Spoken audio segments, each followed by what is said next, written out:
அப்பாவும் சந்நிதியில் எப்போ நான் வந்து நிற்பேன்.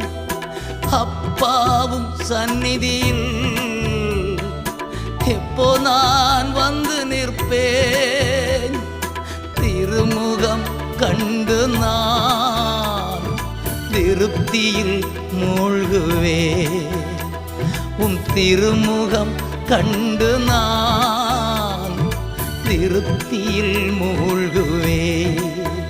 நீங்க போதும் ஏசப்பா, உங்க சமூகம் எனக்கப்பா.